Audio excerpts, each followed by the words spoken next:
d'être avec nous pour ces 45 prochaines minutes. On va vous parler de gestion des déchets en immeuble d'habitation à Paris et notamment en copropriété. Je me présente, je m'appelle Frédéric Delomo, je travaille à l'Agence parisienne du climat où je suis directeur Habitat et Énergie. Je ne vais pas vous parler d'énergie aujourd'hui, mais d'un sujet sur lequel l'Agence parisienne du climat est peut-être un peu moins entendue que ce sur quoi vous nous connaissez. Vous nous connaissez sans doute pour les sujets de rénovation, les gros investissements, l'énergie. Là, on va parler de la vie quotidienne des immeubles et de comment on gère les déchets dans ces immeubles parisiens. Alors pourquoi on va parler de ce sujet? Tout simplement parce que ça fait bientôt un an qu'on travaille avec les personnes ici présentes autour d'un programme qui s'appelle Immeuble Zéro Déchet et sur lequel on a engagé une expérimentation avec quelques dizaines d'immeubles. On va vous expliquer ça tout ça ensuite pour mieux maîtriser les déchets à l'échelle de l'immeuble. Alors ce qui nous intéresse aujourd'hui, on ne va pas vous faire un cours de comment faire le tri de vos poubelles. Avec plaisir pour en parler, mais ça on s'en parle après et sur les stands. Là, on va parler plutôt de ce qui se passe entre le moment où on sort les poubelles du logement et le moment où elles sont amenées dans la rue pour de la collecte. Et là, il se passe des choses dans nos parties communes, dans les locaux poubelles, et il y a des enjeux qui sont jusqu'à présent un petit peu un angle mort des politiques publiques, parce que ces espaces collectifs ne sont plus de la compétence de la ville de Paris et des collectivités locales, mais ils ne sont plus non plus de votre compétence individuelle dans votre logement. Donc là, il se passe des choses dans les parties communes qu'il s'agit de mieux adresser pour améliorer la prévention des déchets et la qualité du tri. Et ça se passe dans un moment assez particulier. Je vous ai à la fois dit qu'on ne ferait pas de cours sur le tri des déchets, mais je pense utile pour ouvrir un peu le bal de rappeler deux grandes évolutions des consignes de tri qui se sont passées ces dernières années. Curieux de savoir si vous les connaissez. La première évolution, c'est sur les bacs jaunes. Donc les bacs jaunes, on met le recyclage, et où maintenant, depuis quelques années, on peut mettre tous les emballages, y compris s'ils sont souillés. Et ça change fondamentalement la façon dont on trie. Votre carton de pizza, vous pouvez le mettre dans le bac jaune. Le pot de yaourt, on peut le mettre dans le bac jaune sans se poser de questions. Et ça, c'est pas encore là dans la tête de tout le monde. Et ça change fortement le volume à traiter dans ces bacs et dans la collecte. Donc ça, c'est la première évolution qui est arrivée assez récemment, il y a maintenant quelques années. Et la deuxième, encore plus récente, c'est sur les déchets alimentaires, où des options de valorisation plus pertinentes que les ordures ménagères, donc que le bac gris, sont possibles. Il vous est possible maintenant d'apporter en point d'apport en voirie vos déchets alimentaires. Donc quand on parle déchets alimentaires, on parle épluchures de cuisine ou les restes des assiettes. Et là, ça va être une valorisation bien plus intéressante s'ils sont apportés au bon endroit, notamment pour faire par exemple de la gazéification et faire du biogaz. Notamment. Donc ça, c'est deux enjeux qui sont arrivés récemment et qui ne sont pas encore dans la tête des Parisiennes et Parisiens et sur lesquels on pense, et en tout cas on voulait explorer ce qui était possible de faire à l'échelle de la gestion de l'immeuble. Donc pour parler de tout ça, je suis accompagné de trois intervenants qui vont témoigner successivement. Tout d'abord, Cosima Malandrino. Cosima, tu travailles à la direction de la propreté de l'eau de la ville de Paris. Tu es chef de projet prévention des déchets. Je te passerai la parole juste après pour poser un peu l'image et présenter le programme. Et puis ensuite, on aura deux témoignages. Un premier de Nicolas Levrel chez Paris Habitat. Alors Paris Habitat, évidemment, c'est pas la copropriété, c'est le parc social. Vous connaissez sans doute Paris Habitat, mais il y a beaucoup d'enjeux en commun et on t'écoutera sur différents sujets liés à Paris Habitat et notamment les gardiens d'immeubles. Comment on fait pour embarquer nos gardiens d'immeubles sur ces questions? Et puis enfin, Anne-Sophie Brancard pour le Crous de Paris. Donc le Crous, vous connaissez sans doute pour les cités U, les restos U et tout ça. Il y a tout un enjeu de gestion immobilière qui est extrêmement important dans le Crous de Paris et là aussi des exemples inspirants que tu pourras nous partager tout à l'heure. Voilà, on démarre, on est parti pour encore une bonne vingtaine de minutes ensemble à discuter, puis on aura un temps de questions-réponses bien évidemment. Cosima, à toi de jouer pour nous présenter Immeuble Zéro Déchet. Hop, voilà. Et d'abord le plan de prévention. Voilà. Bonjour à toutes et à tous. Donc effectivement, on a mis en place un plan de réduction des déchets que dans le jargon on appelle plan local de prévention et gestion des déchets ménagers et assimilés, PLPDMA, qui a été adopté en décembre 2024 à l'unanimité par le Conseil de Paris.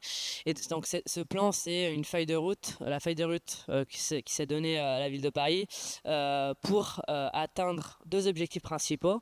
Un objectif de réduction des déchets, donc on souhaiterait arriver d'ici 2030 à une réduction de 100 000 tonnes de déchets produites à Paris. Et un deuxième objectif de valorisation, donc tripler le taux de valorisation de ces déchets en développant des solutions de réemploi, de tri et de recyclage. Donc voilà, ça c'est les deux objectifs principaux. On a 8 axes dans ce plan, 24 mesures concrètes Concrètement, de quoi il s'agit? Il s'agit de développer les points d'apport volontaire pour que vous puissiez trier vos déchets alimentaires sur l'espace public. Continuer à soutenir tout ce qui est compostage de proximité. Vous savez qu'à Paris, vous pouvez composter, vous pouvez faire une demande pour avoir un composteur en pied d'immeuble si vous avez l'espace chez vous, ou bien composter dans un composteur de quartier. Il s'agit aussi de travailler sur le soutien aux associations comme les ressourceries qui vous permettent de réemployer vos objets, travailler sur la réparation pour que vous ayez encore plus de solutions de réparation à proximité de chez vous. Voilà, je ne vais pas faire la liste complète de toutes les mesures qu'on met en place, mais on vous a mis le QR code qui vous permet d'aller consulter le plan. Dans ce plan, il y a un axe, et Frédéric en a parlé, il y a un axe d'accompagnement aux immeubles, notamment les copropriétés, mais aussi les immeubles du parc social. Donc le projet Immeuble Zéro Déchet. Et l'objectif de ce projet, on peut passer oh mince, je suis allé trop vite. On peut passer à la diapo. Donc l'objectif de ce projet, c'est vraiment de travailler sur la prévention des déchets, l'amélioration du tri à l'échelle de l'immeuble. On a sélectionné du coup 60 immeubles à Paris. Il y a des immeubles dans le parc social, on va le voir avec Nicolas et avec Anne-Sophie, des immeubles dans le parc privé. Nous, notre objectif, c'est à la fois bien sûr d'améliorer donc le tri et la prévention des déchets, mais en conséquence, et donc en disant en effet indirect, c'est aussi d'améliorer le cadre de vie dans lequel vous vivez, d'améliorer aussi les conditions de travail bien sûr des gardiens et gardiennes, et même de notre côté Ville de Paris, des éboueurs et des éboueuses qui doivent gérer les déchets ménagers quotidiennement. Et donc nos objectifs principaux pour 2027, c'est d'arriver à engager 100 immeubles à Paris, et pour 2030 d'en avoir 1000. Qu'est-ce que ça représente en termes de population? Aujourd'hui, on en a 60, et c'est plus ou moins 15 000 personnes, 15 000 habitants qui donc seront accompagnés de façon très personnalisée sur la réduction et le tri des déchets. Vous voyez à l'écran la carte des immeubles qu'on a sélectionnés en 2025. Donc je l'ai dit, 16 immeubles dans le parc privé, 44 dans le parc social. On a essayé d'avoir un minimum un immeuble dans chaque arrondissement, et je l'ai dit, entre 12 et 15 000 habitants concernés. Comment on les a choisis? Dans le parc privé, Frédéric va y revenir. Dans le parc social, bien sûr, on a fait confiance à nos partenaires, donc les bailleurs sociaux et les CROUS, pour choisir des immeubles qui soient représentatifs un peu des problématiques qu'on peut retrouver en termes de gestion des déchets. Concrètement, qu'est-ce qu'on fait quand on sélectionne un immeuble et quand un immeuble démarre cette démarche d'accompagnement? On fait un audit, donc on vient sur place, on vient vous visiter vos parties communes, vos locaux poubelles, vos cours, vos jardins si vous en avez, voir comment ça se passe chez vous, échanger avec les habitants, échanger avec les gardiens, pour se rendre compte de finalement quelles sont vos problématiques et qu'est-ce qu'on peut faire pour vous accompagner dans une meilleure gestion des déchets, surtout dans une réduction des déchets qui sont produits. Donc on a fait des audits pendant l'été 2025. On est aussi allé voir, on a fait ce qu'on appelle en jargon des caractérisations, c'est-à-dire on a prélevé des échantillons de déchets dans les poubelles pour vérifier vraiment qu'est-ce que les gens jettent dans leurs poubelles et pourquoi ils trient ou ils trient pas leurs déchets, et sur quel type de déchets on pourrait avoir des marges de progression. Et là-dessus, on verra qu'il y a quelques surprises à vous partager. On vous en parlera tout à l'heure. Juste pour vous dire, donc on a fait ces audits, et ensuite on a échangé avec les bailleurs sociaux, les amicales des locataires, les habitants eux-mêmes dans les copropriétés privées. Ensemble, on a élaborer un plan d'action personnalisé copro par copro, immeuble par immeuble, adapté donc aux enjeux de chaque immeuble. Plan d'action qui liste donc des actions qu'on peut mettre en place pour améliorer cette gestion des déchets, et on va vous en parler avec des cas concrets chez Paris Habitat et le Crous, et aussi bien sûr dans le parc privé.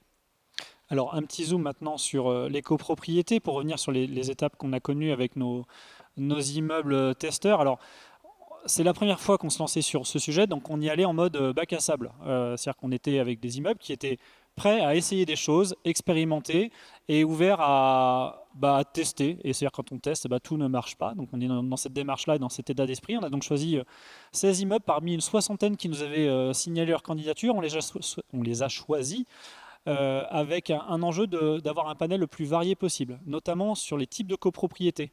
On a des petits immeubles, 15 logements au plus petit, 110 au plus grand, donc on a cette variété-là, répartie, tu l'avais dit, un peu partout sur Paris, c'est parce que le sujet se porte dans tous les arrondissements et pas spécialement à un endroit en particulier.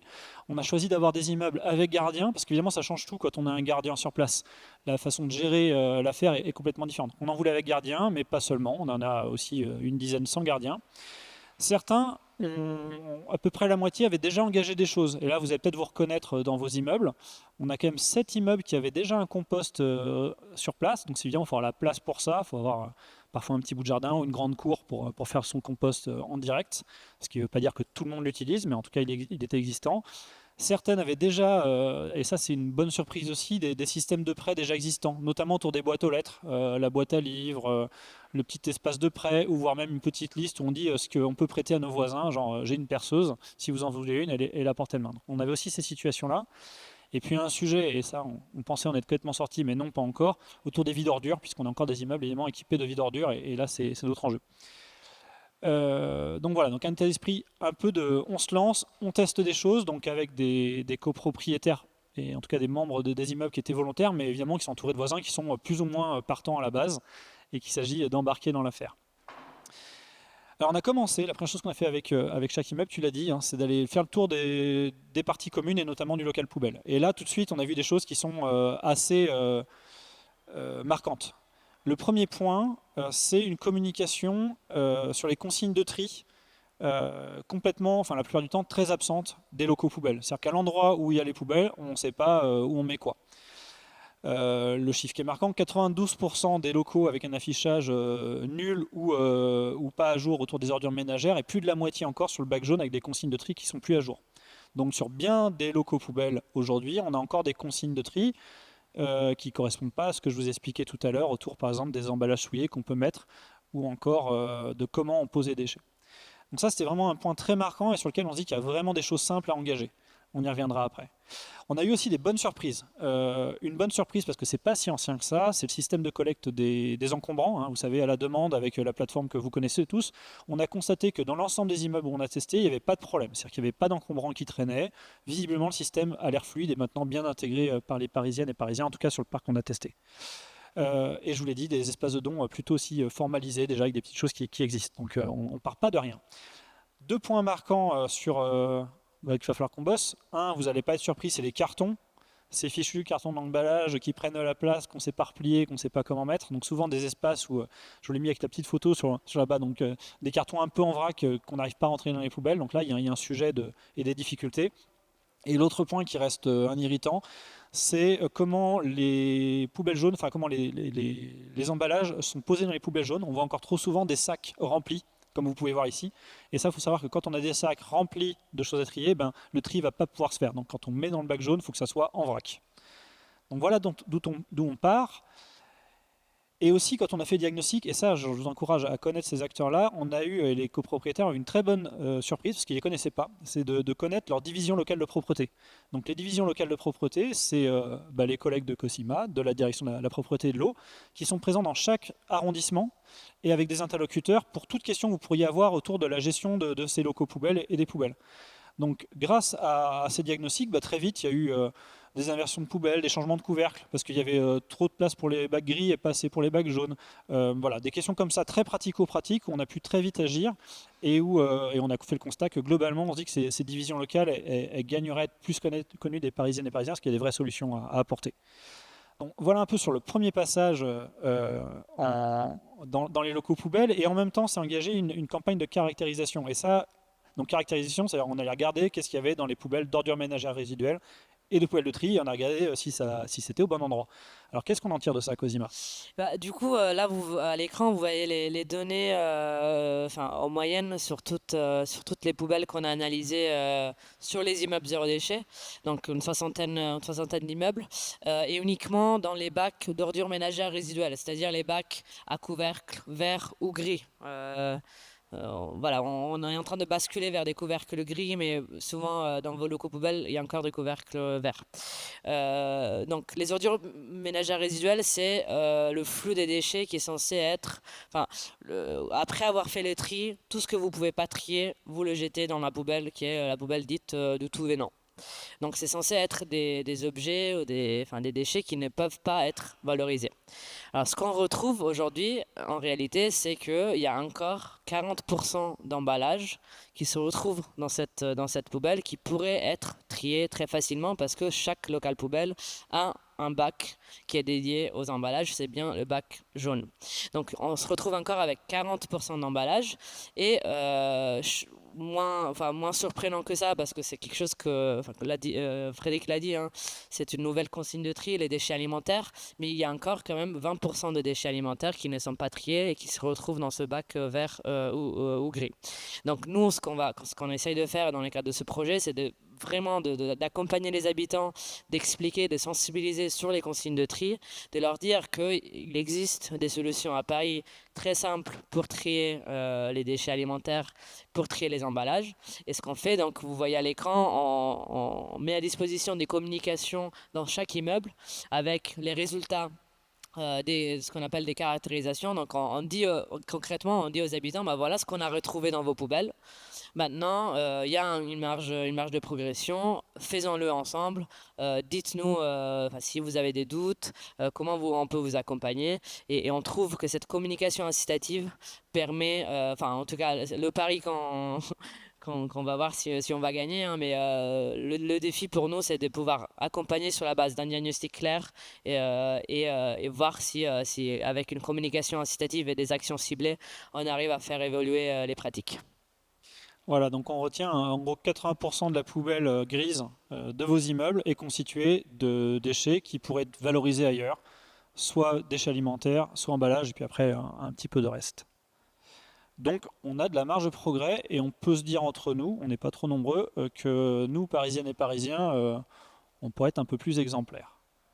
Je reviens sur un autre point qu'on a travaillé avec nos habitants, c'est ce qu'on appelle les enquêtes habitants. En fait, il y a eu du porte-à-porte pour aller poser la question aux résidents de nos immeubles sur comment ils voyaient le tri, est-ce que tout était à disposition, est-ce que ça fonctionnait bien.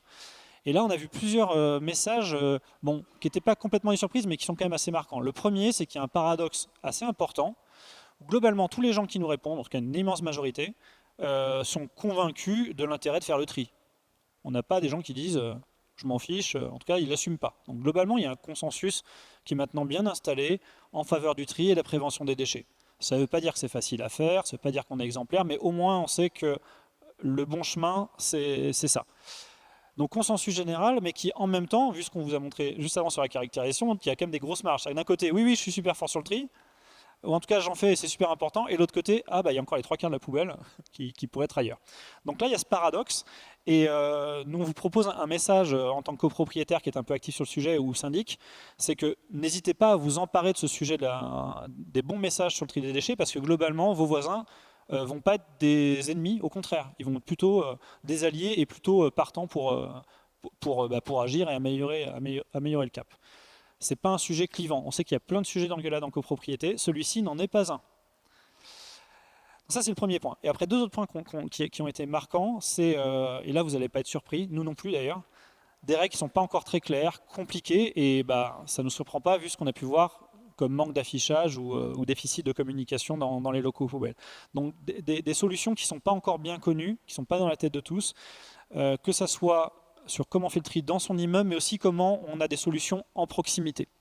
Et ça, c'est un chantier pour la suite, c'est comment on peut montrer facilement qu'est-ce qu'il y a à 3 minutes de chez soi et qui peut permettre d'aller faire le tri de façon plus efficace et plus citoyenne. Donc là encore, un enjeu de communication qui est extrêmement important. Avant de te passer la parole, Nicolas, peut-être quelques zooms sur des actions qui sont en cours. Donc là, ça fait maintenant quelques mois qu'on travaille avec les immeubles, ça prend du temps, on ne change pas tout du jour au lendemain. Et donc là, quelques visuels pour vous donner des choses qui sont en train de se faire. Sur les cartons, on est en train de tester dans plusieurs, enfin, au moins dans un immeuble dans le 19e, ce qu'on appelle les boîtes à cartons. Donc c'est ce que vous voyez ici. Je ne sais pas si le visuel est très clair.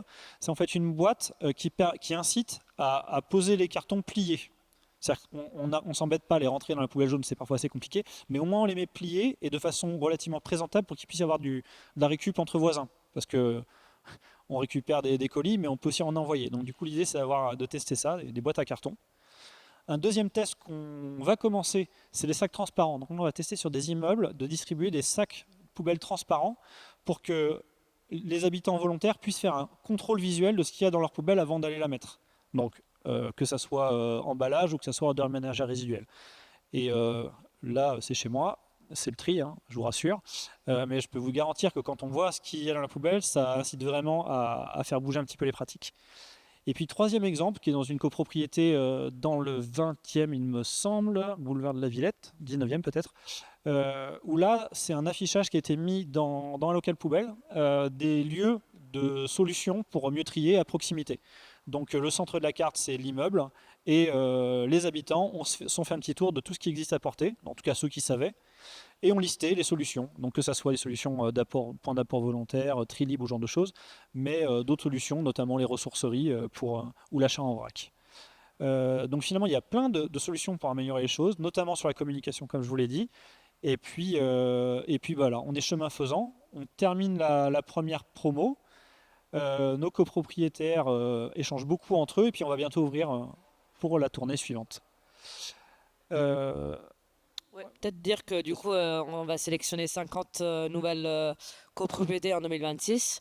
Donc si dans votre immeuble, vous êtes motivé, passionné par les sujets de la réduction des déchets, n'hésitez pas à venir nous voir à la fin de la conférence ou à écrire à l'Agence parisienne de climat. Et voilà, on va vous rappeler et potentiellement vous accompagner en tant immeuble zéro déchet. Voilà, on prend les volontaires. Un petit visuel, je l'avais gardé parce qu'elles sont peu connues encore. Donc là, on est sur c'est ça, hein, les bandes Trilib. C'est des bornes, donc on l'a dit, hein, les déchets alimentaires se trient à Paris aussi. Je l'ai dit tout à l'heure, vous pouvez les trier sur l'espace public via des bornes métalliques. Vous les voyez à l'écran, hein. On a deux types de bornes, soit des bornes, disons carrées, marron, qui sont souvent situées à côté des marchés alimentaires, ou ce qu'on appelle des tri-libres. C'est des modules vert foncé, où vous pouvez trier vos emballages, mais aussi où on a rajouté une borne pour les déchets alimentaires. Et donc sur les sites de la ville de Paris, vous retrouvez une cartographie interactive. Vous tapez votre adresse et vous pouvez voir où est la borne qui est la plus à proximité de chez vous.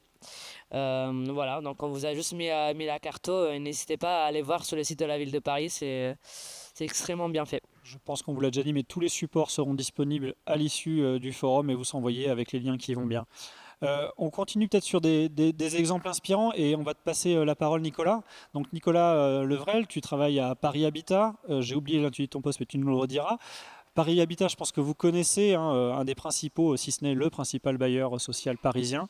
Ce qu'on sait peut-être moins, donc 130 000 logements, je crois à peu près, en gestion. Donc c'est une grande maison, Paris Habitat. Plus de 4000 aussi espaces d'activité, notamment beaucoup de pieds d'immeubles avec des commerces en gestion. Et puis donc voilà, un enjeu de gestion locative super important, avec peut-être deux axes de travail en particulier qui sont bien intégrés chez Paris Habitat. Et un premier autour de ce qu'on appelle les objectifs de développement durable. Donc en gros, c'est faire du développement durable dans tous les métiers de Paris Habitat. Et puis l'autre, la qualité de service auprès des locataires.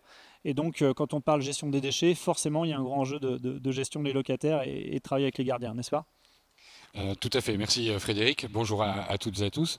Donc effectivement chez Paris Habitat, donc nous logeons un Parisien sur 9 à travers plus de 120 000 logements, et ce projet concerne, donc immeuble zéro déchet, concerne une quinzaine de résidences de taille très variable. La plus petite approche les 100 logements et la plus grande dans le 13e concerne plus de 500 logements.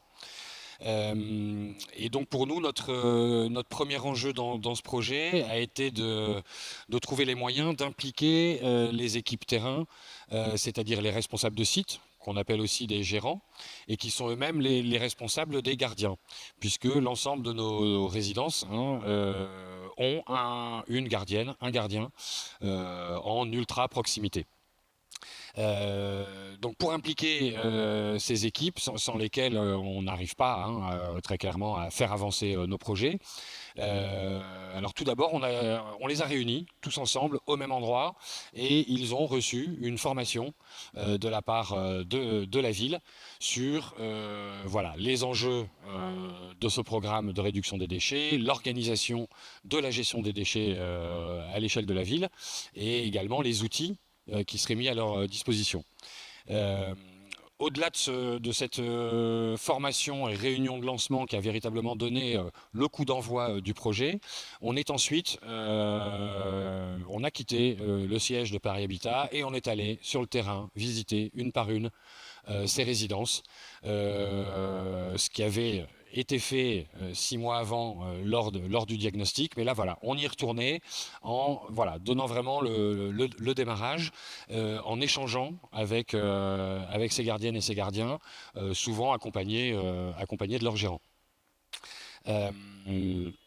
L'idée, c'était voilà, de leur donner le maximum d'outils et de connaissances pour qu'ils puissent eux-mêmes, à leur tour, être des ambassadeurs de ce projet auprès des résidents et des locataires à titre individuel, mais bien évidemment également auprès des associations de locataires qui, pour le coup, sont présentes dans les 15 immeubles concernés. Tes gardiens, ils vivent comment là, l'expérimentation? C'est quelque chose qui est plutôt subi ou est-ce qu'ils y voient aussi un intérêt, notamment sur la qualité de travail ou l'amélioration voilà, du quotidien? Alors globalement, ils étaient très contents de pouvoir s'emparer de ce sujet-là, parce que la question des déchets et on a parlé de conditions de travail tout à l'heure. C'est parfois ça crée des conditions de travail difficiles, ça crée aussi potentiellement de l'insatisfaction et donc ça tend une relation entre le locataire et son gardien. Je pense par exemple à un refus de bac. Le dimanche soir, et le lundi, les locataires n'ont plus assez de contenants pour voilà, déposer leur sac poubelle. Ce refus de bac, c'est une responsabilité collective. Les gardiens souvent connaissent bien leurs locataires, mais il s'agissait surtout, j'allais dire d'une manière générale dans ce projet, de ne pas avoir un discours moralisateur ou descendant, mais de bien faire comprendre qu'il y a un intérêt collectif à l'échelle du cadre de vie de la résidence, que chacun essaye de faire un petit peu mieux. Voilà, parce qu'on le disait tout à l'heure dans les sondages que nous avons réalisés, avec le paradoxe que tu as souligné, Frédéric, moi j'ai l'impression, moi en tant qu'individu, je pense que je fais bien mon tri, mais j'ai tendance à penser que le voisin le fait moins bien. Voilà, il y a toujours un peu ce côté-là. Et donc les gardiens, alors sont contents aussi, et là c'est plus notre fonctionnement interne, parce que être sélectionné pour eux, ça a donné l'occasion parfois d'accélérer certains travaux. Autant notre premier objectif auprès des locataires, ça a été d'améliorer les outils de communication. En interne, mais au bénéfice également de nos résidents, ça a été de s'assurer que le local OM, le local poubelle, est dans un bon état général. Il est carrelé, il a une sortie d'eau pour pouvoir être nettoyé, il est éventuellement aéré.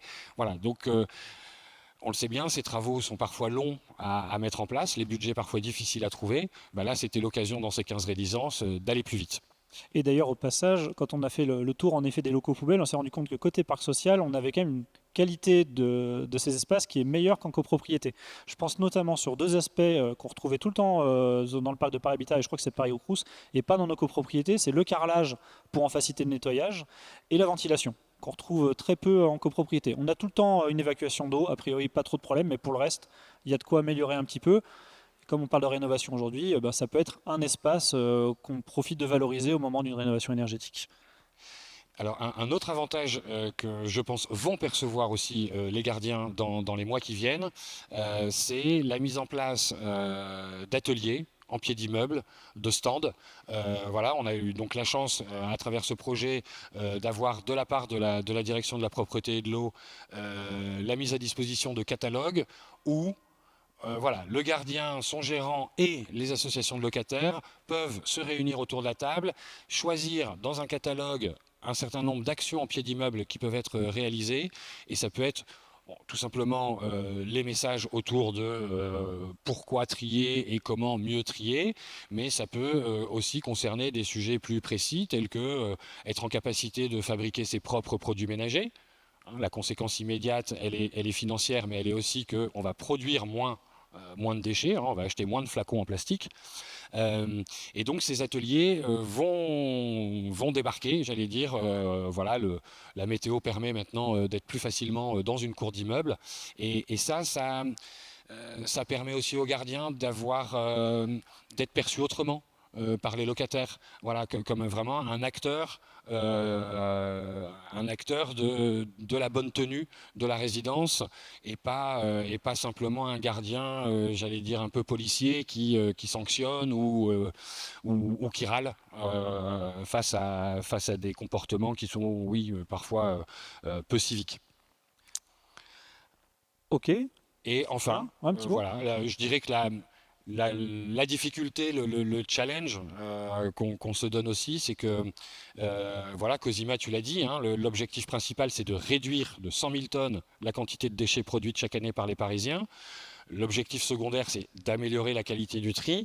Et nous, on l'a bien senti, hein, c'est que quand on parle de réduire les déchets, finalement, on aborde des sujets qui sont très intimes et qui concernent nos modes de consommation d'aujourd'hui, notre manière de consommer, notre manière de gaspiller parfois. Et donc là, on touche des sujets qui sont très intéressants parce qu'ils soulèvent beaucoup de questions.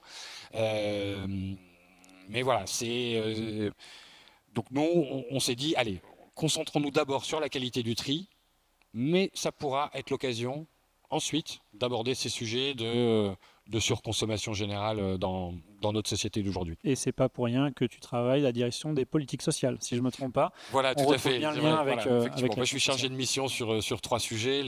La question du vélo, qui d'ailleurs est une question annexe à la question des déchets, puisque quand il faut débarrasser un local vélo, on essaye de faire en sorte que ces vélos abandonnés ne partent pas à la poubelle. La question des déchets, la question également des jardins partagés de la nature en ville. Merci beaucoup Nicolas. On va continuer avec toi Anne-Sophie. Donc Anne-Sophie Brancard au Crous de Paris. Je crois que tu es chargée de mission auprès de la direction générale sur les sujets de transition, c'est ça ? Tout à fait. Le Crous, je pense que vous situez à peu près tout, hein. Donc c'est l'acteur incontournable qui assure la prise en charge et l'accompagnement des étudiants. On vous connaît évidemment sur les résidences universitaires et sur les restos U, mais il y a aussi toute une politique sociale que vous menez. Et je crois que tu as plusieurs petits exemples à nous montrer autour de la gestion de vos résidences. Alors en fait, simplement, j'ai sélectionné 2 photos sur l'ensemble de ce qu'on a fait. Simplement, j'espère que ça vous donnera envie de tester ça dans vos propres copropriétés. Donc pour revenir plus globalement sur le Crous, effectivement, c'est le centre régional des œuvres universitaires et scolaires. Nous travaillons sur Paris intramuros, c'est plus de 170 bâtiments, c'est plus de 80 points de restauration, 3 700 000 repas servis l'an dernier, c'est 87 résidences, à peu près 9 000 étudiants hébergés. Voilà, donc ça nous fait beaucoup de monde. Et puis, ce sont les aides sociales, les bourses. Et des étudiants qui viennent des 4 coins de la France et du monde. Et donc du coup, quand on parle gestion des déchets, c'est aussi toute une affaire. La gestion des déchets, c'est toute une affaire. Effectivement, on a à peu près 25% d'étudiants internationaux. Alors, en quoi tout cela est important de se dire on travaille avec un public étudiant qui est assez spécifique, parce que bien souvent, c'est la première fois qu'il part de chez papa-maman, donc il arrive au Crous, c'est un nouvel habitat, c'est une façon d'apprendre à habiter aussi les espaces. Donc, on est vraiment confronté effectivement à la gestion des déchets, parce que vous n'êtes pas sans savoir que les étudiants finissent leurs études entre avril et août. Enfin, août, c'est les grands départs. Et le 1er septembre arrivent les nouveaux étudiants. Donc, on a un gros chassé-croisé fin août avec des locaux poubelles qui sont généralement sursaturés. Et donc, on avait un vrai besoin de pouvoir travailler sur ces sujets de gestion des déchets. Et quand effectivement la ville de Paris nous a proposé de travailler sur ce projet immeuble zéro déchet, évidemment, on a tout de suite accepté de s'inscrire dans cette expérience. Alors, qu'avons-nous fait depuis?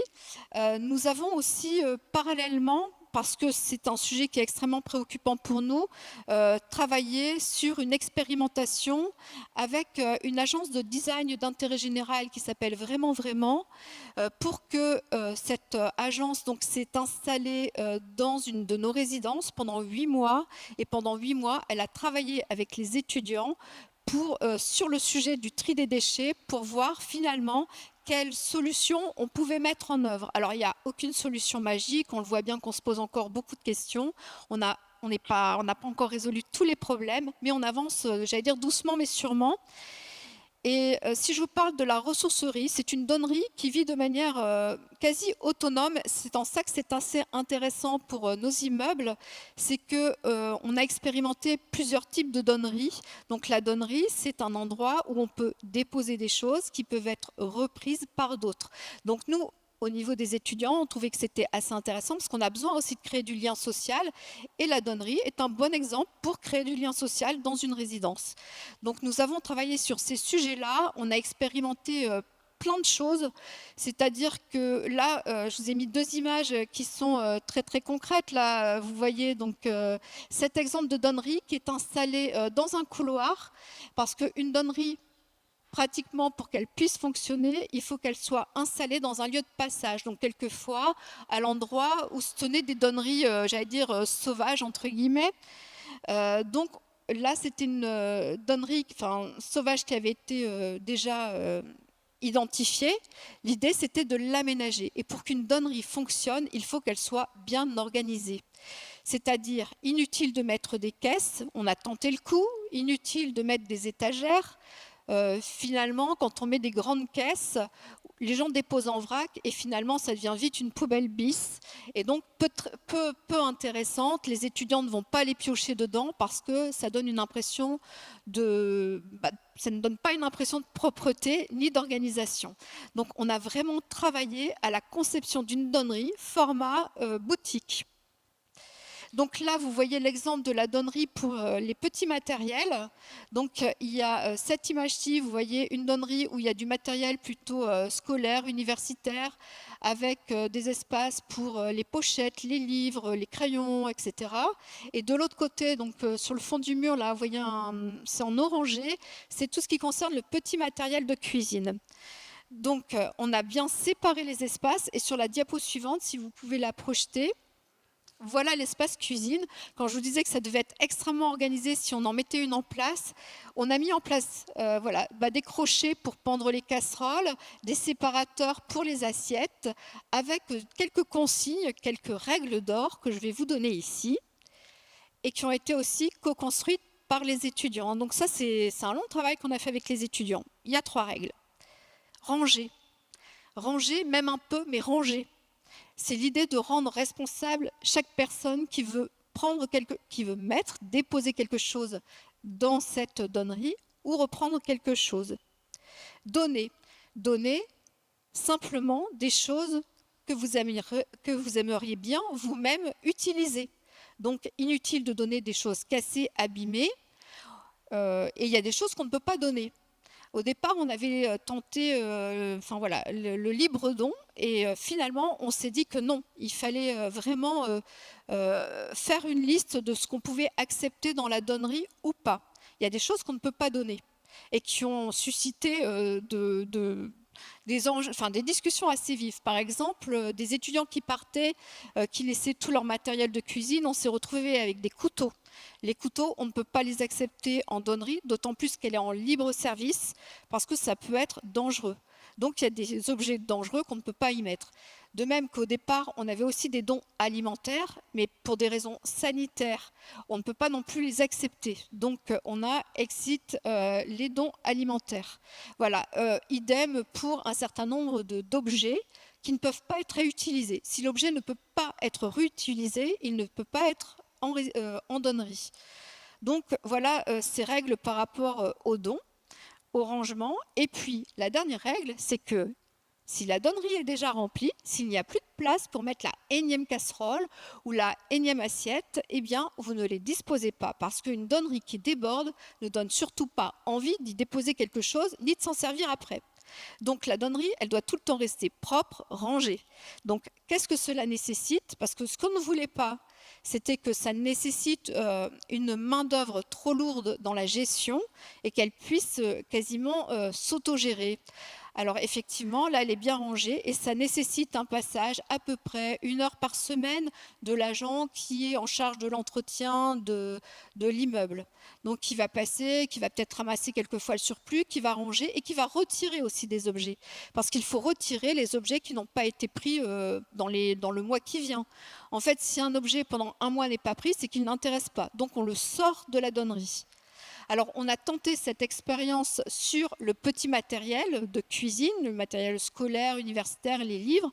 On a tenté aussi l'expérience sur les vêtements, parce que vous savez tous, on est extrêmement débordé par les vêtements. Et alors là, sur les vêtements, on a tenté les grandes boîtes, donc à ne pas faire. Parce que la grande boîte, ça devient vite le grand bazar, surtout que quelquefois, il y a des insectes qui peuvent s'inviter. Donc, on est très, très vigilant dans les crousses par rapport à ça. Ce qu'on a mis et qui fonctionne très bien, ce sont des portants. En fait, l'idée de boutique, la notion de boutique est importante et la notion d'organisation est aussi également importante. Donc, pour fonctionner sur une donnerie vêtements, on l'a installé dans une laverie et on y a installé 3 portants de vêtements avec des porte-manteaux. On s'est rendu compte qu'en faisant ça, les étudiants respectaient vraiment cette organisation-là. Et même un jour, on est revenu, il y avait des portants, des armoires spécifiques, des meubles spécifiques pour les chaussures. Et donc, ils se sont complètement approprié le système. Maintenant, faire fonctionner une donnerie de vêtements reste, à mon avis, plus compliqué que faire fonctionner une donnerie avec des petits objets. Pour toutes les raisons qu'on a évoquées, notamment la question des insectes. Et puis, les vêtements, il y en a tellement que ça s'amasse très vite, donc il faut vraiment une gestion très organisée. Mais voilà, ces deux types de ressourceries fonctionnent. Aujourd'hui, on va les essaimer. On a créé un guide d'essaimage qu'on va vous transmettre. Donc, si ça intéresse certains d'entre vous, on vous le permettra de l'acquérir facilement. Mais en tout cas, ces expériences aujourd'hui, on va les essaimer dans d'autres résidences et on a bon espoir que cela fonctionne bien. L'idée aussi, c'est de toujours y associer les étudiants. On avait créé un WhatsApp sur les dons. Ça fonctionne plutôt bien, un WhatsApp qui permet les dons entre résidents. Et puis peut-être aussi de créer des événements sur le sujet. En tout cas, c'est un sujet qui est généralement fédérateur parce que les étudiants ont des besoins importants, surtout quand ils arrivent en résidence, ils ont besoin de s'équiper. Donc ça fonctionne plutôt bien.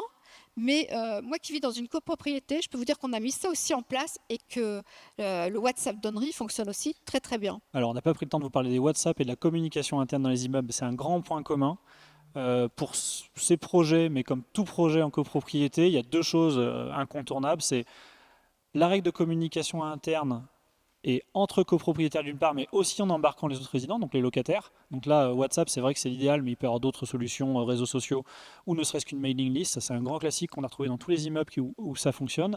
Et l'autre petit secret pour créer un peu de cohésion, parce que c'est de ça dont il s'agit, c'est de lien social et de cohésion, c'est la fête des voisins. Je crois qu'elle est bientôt, et j'espère que vous avez l'occasion d'organiser la fête des voisins, parce que c'est un moment exceptionnel pour lancer des idées comme ça et passer de...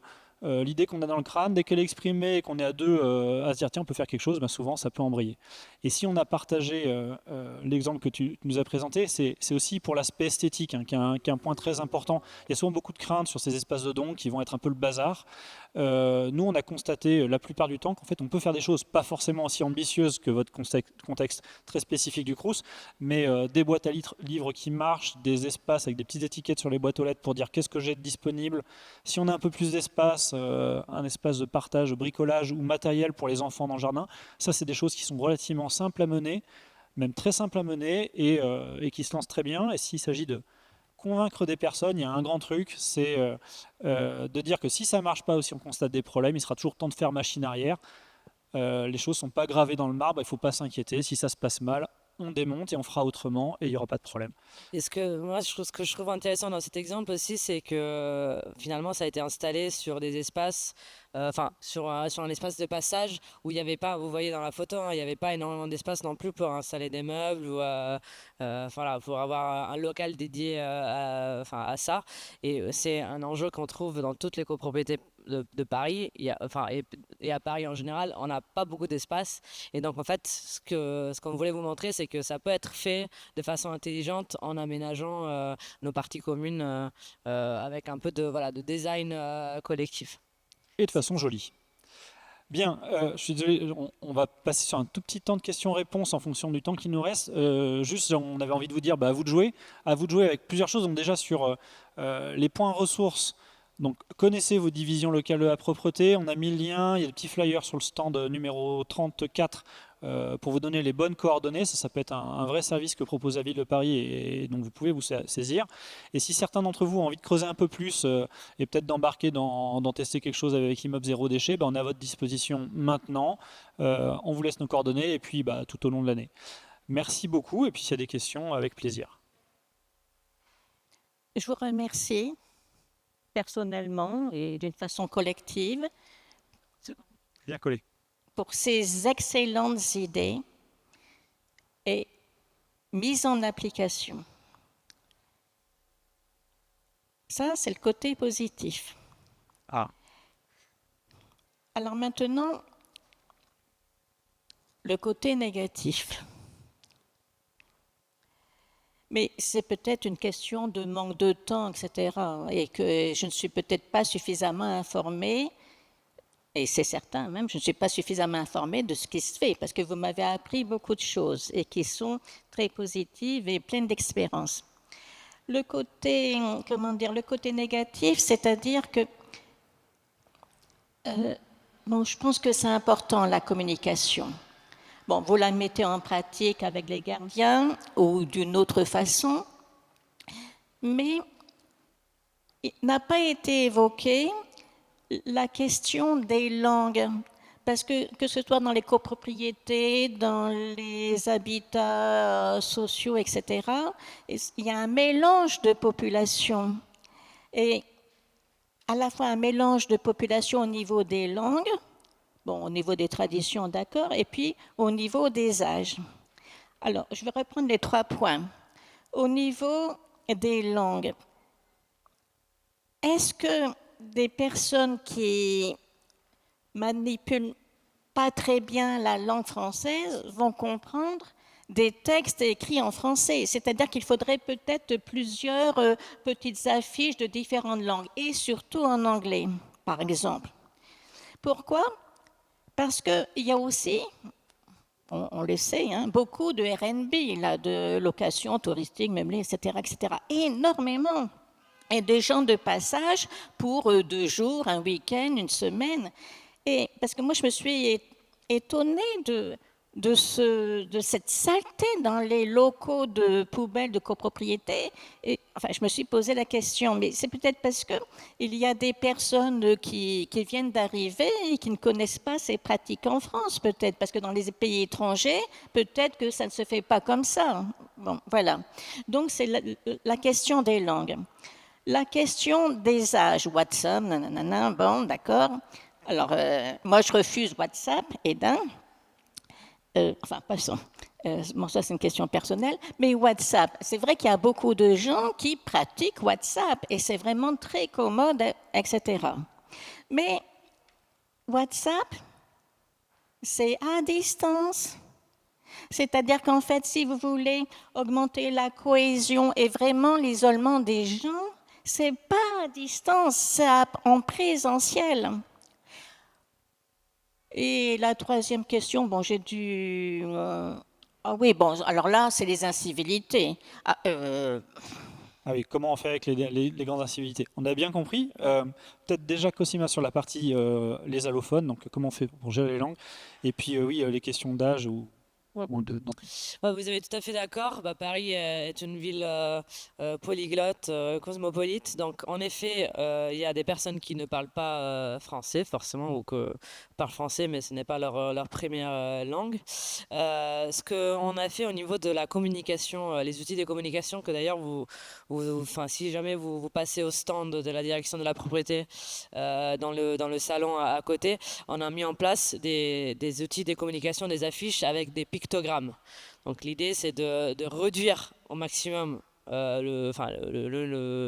l'espace et le texte, ouais, l'écrit, et de mettre des images. Alors ça, c'est une première solution. Deuxième solution, c'est de distribuer des outils de communication en langue étrangère. Et donc, on a ce qu'on appelle des cartes postales, des mémo-tri avec toutes les règles, les consignes de tri en anglais, en arabe, en chinois, par exemple. Et c'est des outils de communication qu'on distribue quand on fait des sensibilisations. Là, par exemple, dans le cadre du projet Immeuble Zéro Déchet, on fait une sensibilisation massive en porte-à-porte des 60 immeubles, donc 15 000 personnes qui sont sensibilisés par des éco-animateurs, et à chaque fois les éco-animateurs ont à disposition des outils en anglais, en arabe, en chinois par exemple. Donc c'est quelque chose qui est peut-être moins connu mais qui est mis en place par la ville de Paris, et n'hésitez pas, Frédéric l'a dit, à contacter votre division territoriale. Donc chaque arrondissement, je le répète, a une division territoriale de proximité de la direction de la propriété. Et en fait, cette division territoriale peut vous mettre à disposition des outils de communication en langue étrangère. Donc si vous constatez que dans votre copropriété, dans votre immeuble, il y a des résidences, ou des Airbnb ou des locations temporaires, et vous constatez qu'il y a une présence de personnes, de touristes, de personnes qui ne parlent pas français, n'hésitez pas vraiment avec votre syndic, votre conseil syndical à faire une demande d'outils de communication en langue étrangère. Très clair. Et sur la communication, WhatsApp, en effet, il n'y a pas que ça dans la vie, hein. Surtout quand on est entre voisins. Donc il y a des choses bien plus basiques qui fonctionnent aussi. Le message écrit à la main de façon lisible à l'entrée, s'il n'y a pas un espace d'affichage, ça peut être bien d'en avoir un. Tiens, par exemple, on se retrouve dans 2 adresses samedi matin, les 2 fonctionnent, et les 2 d'ailleurs se compilent bien. Donc notre référent, il avait son WhatsApp, donc il a directement envoyé le message pour dire rendez-vous samedi matin dans la cour d'immeuble pour parler prévention des déchets, et puis en même temps la petite affiche qui va bien, et ça se complète. Les choses ne sont pas exclusives. Pour les dégradations, il y aura toujours des personnes qui seront en blocage, mais à nouveau, ce qu'on a constaté, c'est que finalement, c'est des situations très très minoritaires. Donc évidemment, il y a une capacité de pourrissement de certaines personnes qui ont envie de pourrir le système, mais ça ne bloque pas tout le reste, et on peut quand même réussir, notamment sur les histoires de tri, à faire des choses très bien, malgré quelques incivilités. Est-ce qu'il y a une autre question peut-être? Madame? La dernière. Et ce sera la dernière. Ouais. Ça passe, Xavier? Question courte, je pense, et on continue la discussion après. Merci. Oui, une question peut-être un peu basique, mais dans une grande copropriété, comment ça se passe avec un composteur? Est-ce que le volume est absorbé facilement? Qu'est-ce qu'on en fait au bout d'un certain temps? Vous avez un composteur non? Alors, la ville de Paris met à disposition des composteurs en pied d'immeuble gratuitement. Et non seulement, elle le met à disposition, mais il y a tout un accompagnement qui est fait auprès des locataires si les conditions sont réunies. Qu'est-ce que ça veut dire? Il faut qu'il y ait un espace vert où on puisse installer ces composteurs collectifs, qu'il y ait des référents sur place qui puissent suivre ces composteurs, parce que la ville ne peut pas mettre à disposition des personnes toutes les semaines qui se déplacent pour gérer ces composteurs. Donc une fois que les conditions sont réunies, nous on vient faire une visite, ce qu'on appelle une visite d'audit, de diagnostic, pour voir si ces conditions sont réunies, si le syndic est d'accord, s'il y a des personnes référentes. Si tout est OK, on vous installe des bacs de compostage qui sont adaptés au nombre de locataires, de copropriétaires dans votre copropriété. Donc là, sur ça, il n'y a pas de souci. Ce sera ce qu'on appelle le maître composteur, qui va évaluer la taille finalement du composteur à installer. Et ensuite, on vous accompagne pendant 1 an toujours gratuitement. On vous accompagne avec plusieurs visites de suivi, avec des formations pour que vous puissiez monter en compétence sur la gestion de ces composteurs. Et évidemment, il n'y a pas besoin que tous les résidents soient mobilisés sur le compostage pour engager quelque chose. On a vu souvent des composts qui concernent que quelques volontaires et ça fonctionne très bien comme ça. Aucun problème. Et puis toujours, si jamais il y a des oppositions, la meilleure façon de tester les choses, voilà, c'est juste de dire on essaye. Si ça se passe bien, on le garde. Si ça se passe mal, on saura démonter, il n'y a pas de problème. Et encore une fois, donc, si vous souhaitez enclencher cette démarche au sein de votre copropriété, n'hésitez pas à aller sur le site de la ville de Paris, paris.fr. Il y a tout un dossier qui s'appelle Composter à Paris. Et là, vous retrouvez toutes les infos et vous pouvez faire une demande pour qu'on vienne visiter votre copropriété.